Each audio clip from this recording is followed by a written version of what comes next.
مرحبا دراري، نتمنى تكونوا كاملين بخير ان شاء الله. في هذا الفيديو غادي نتعرفوا على جميع الفرق المتأهلة الى دور مجموعات دوري ابطال افريقيا 2025-2026 وفيما يلي الفرق المتأهلة: الجيش الملكي المغربي، الترجي الرياضي التونسي، النادي الاهلي المصري، مولودية الجزائر الجزائري، بيترو اتليتيكو الانغولي، ماميلودي سان داونز الجنوب الافريقي، نادي الهلال السوداني، الملعب المالي، سيمبا التنزاني، يانغ افريكانز التنزاني، إلويغ لوبوبو الكونغولي، ريفيرز يونايتد النيجيري، شبيبة القبائل الجزائري، باور ناموس الزامبي، نهضة بركان المغربي أو الأهلي طرابلس الليبي إحدى هذه الفرق، بيراميدز المصري أو التأمين الإثيوبي إحدى هذه الفرق.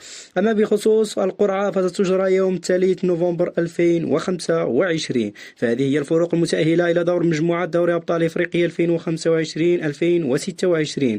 فإلى هنا ينتهي هذا الفيديو، نلتقي بفيديو آخر إن شاء الله، والسلام عليكم ورحمة الله تعالى وبركاته.